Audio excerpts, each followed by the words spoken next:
19馬力の3.5リッター V6 エンジン、官能的な素晴らしい音と、タイムマシンのように押し出される加速が魅力。システム合計359馬力のハイブリッドで、排気量を忘れられそうな経済性も持ちます。エンジン搭載位置は中央より、直4よりは明らかにノーズが重いけど、ハンドリングはリニアで安定しています。ハイブリッド時代には非常に珍しい純粋な大排気量。新車価格710万円の高級車 S2 にクラウンの RS アドバンスになります。現行型では 2.5 リッターの直4か水素しか選べないですから、最後の 3.5 リッター V6 クラウンというわけです。以前直4ハイブリッドも乗ったのですが、外観の違いがわからねえ。マフラーもエンブレムも主張なし。わからないというか、違いがないのでは直4より100万円ほど新車価格が上がり700万円の大台へレクサスと同じ価格帯なのに、あまりにもアピールできる要素がない。むしろ見栄やオラつきを求める客層を排除することで、アルファードの二の舞を防ごうという狙いでもあるのかそのくらい違いはないです。フロントはメッキなどの過剰な装飾を行わないシンプルな造形のグリルから、デイライトもアクセントラインに含めつつ、リアへと筆が広がって流れていくような上品で優美なデザイン。同じような価格帯に L 字の高級バッジや豪華絢爛グリル、旅館 SUV などの裏付き車を多数持つメーカーだからこそ、おとなしい方向性でいけるのかもしれませんね。粗いのが多いとされがちなトヨタ車の中で、比較的民度が高い理由でもあるでしょう。時間がなくて内装の動画を撮り忘れてしまったのですが、これについても直4モデルと何も違いが見つかりません。この方のクラウンはスポーツセダンですからね。上品でかっこいいような雰囲気となっています。不満点を3つ挙げるならば、タコメーターがないことと、エアコン操作系がタッチパネルとなっている点です。上下2連のディスプレイが下側だけタッチ対応で、ここでエアコンやナビやオーディオを操作するわけですが、走行中にタップしようとすると、車体の上下の揺れで間押し間違えるんですよ。105台ほど乗り比べた今となっては液晶も慣れましたが、物理ボタン派にはくっそ不満な仕様です。後期型ではこのエリア、全部物理ボタンとなります。検討している方は覚えておくといいでしょう。ギアはストレート式。パーキングブレーキは連動します。CVT ながらパドルシフトの多段式 AT モードを備えますが、動作がちょっと微妙なんだよね。パワートレインにはカスタムモードが選べますが、カスタマイズをどこでやるねん問題。長押ししても何も起こりません。右下のセッティングも関係なし。これはメニューボタンを押すと出てくるところから本体設定に入って、車両っていうメニューの中の、ドライブモードカスタマイズを開かないといけない。減衰力を自動調整する機能があるのですが、ユーザーは3段階でしか指定できないんですよね。BMW の M なんかもそうではあるのですが、これちょっともったいないよなと私は思っております。実は整備に関する記録を残せる項目もあるんです。テスラほどじゃないにせよ、現代車はナビシステムが車両と連携されててオーナーでも知らない項目が多い。いらないの間違いでは否定しない。さて参りましょう。システム合計359馬力です。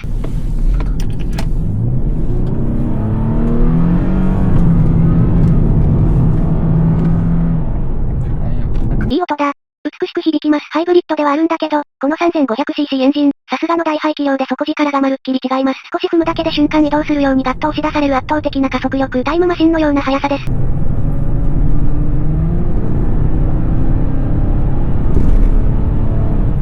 ちょっと踏むだけで一瞬で速度が乗る。市街地の一時停止からの発進でも、エンジンがうならずに一瞬で大通りのスピードに合わせていきますし、追い越し車線でちょっとアクセルを踏んでも、直4ではもわーっとうなって乗りづらかった速度がバンと跳ね上がる。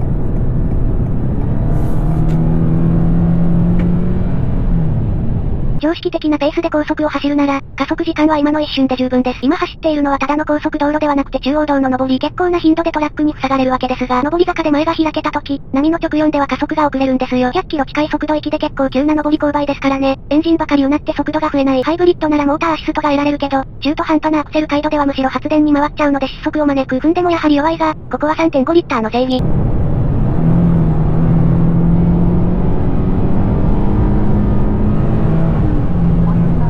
法定速度のプラス80キロオーバーで走るような気違いでもない限り、今の一瞬だけ踏めばもう加速いりません。官能的な音とワープしていくような加速力、目的地までの距離が近く感じます。最大スピードなんて所詮は140から160キロ程度なのですが、到達時間もアクセルを踏んでる時間も比べ物にならないほど短い。直4だったならば延々とアクセルを踏み続け、エンジンをうならせ続け、下り坂の重力を借りてようやく達する。そんな速度にちょっと踏むだけで乗っかるこの楽さ、速度差のある合流といった実用域の加速なら、エンジンがもわーっとうなって頑張って加速するのではなく、ちょっと踏めばすっと速度計の針だけ瞬間移動。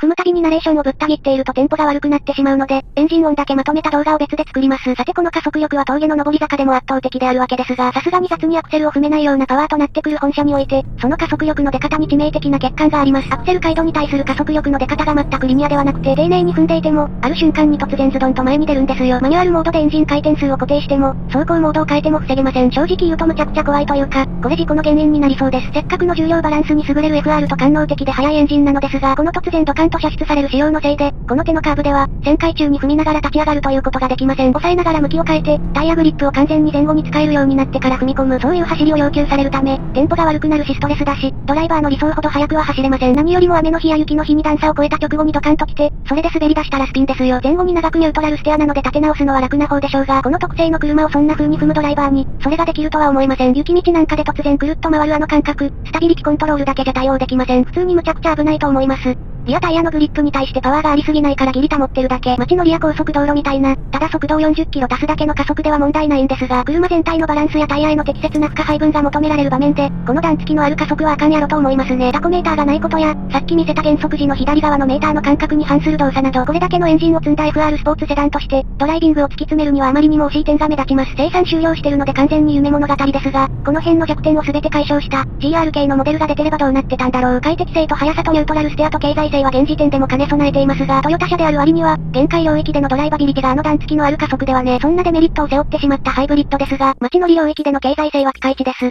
排気量を忘れられそうなエコドライブができます。アクセルを緩めればすぐエンジンが切れるので、エコドライブに徹すれば相当いい燃費が出せそう。アルファードの V6 がリッター7キロくらいらしいですが、このクラウンならエコを意識して走れば14キロは普通に出せると思いますよ。ハイブリッドシステムのおかげで、排気量は同じなのに燃料代半分です。今一瞬だけエンジンがかかったけどすぐに切れてしまいましたね。さすがに 3500cc の排気量はでかいのか、エンジン始動時に直4ではなかったような振動がわずかに生じます。でもゆったりと巡航している際の動作は一般的なトヨタ系ハイブリッドとほとんど同じ。アクセルを抜いている時以外、燃料吹きっぱなしの純ガソリンと比べて、このエコさはでかいですよ。渋滞にはまった時、信号待ちの時、長い下り坂の時、ガソリン消費はほぼゼロなんですから、おまけにこういう減速中に回収した電気を、加速や停止中のエアコンに回せる。さすがにプリウスのようなリッター30キロオーバーは無理でしょうが、それでも素晴らしい燃費性能です。さて次は乗り心地の話となるわけですが、これははっきり言うとですね、直4の方が総合的にいいです。ダンパーの上下だけで揺れを消していたような直4に対し、V6 のクラウンは突き上げが少々硬かったり、車体全体を上下に揺らすような動きがあります。特にコンフォートモードを選んだ際は、車体を船のように上下に動かして、段差へと追従させていきます。揺れが収まるまでの上下の回数も幅も多めで、実はスポーツモードが一番乗り心地のバランスがいいです。これは V6 が悪いというより、直4の方の足回りの出来が良さすぎるんですね。あっちはたっぷりと持たされたストロークを巧みな抑え込みで使いこなし、市販車トップクラスの乗り心地を実現していました。こちらも同様に快適性はしっかりあって、不満を持つような人はいないレベルです。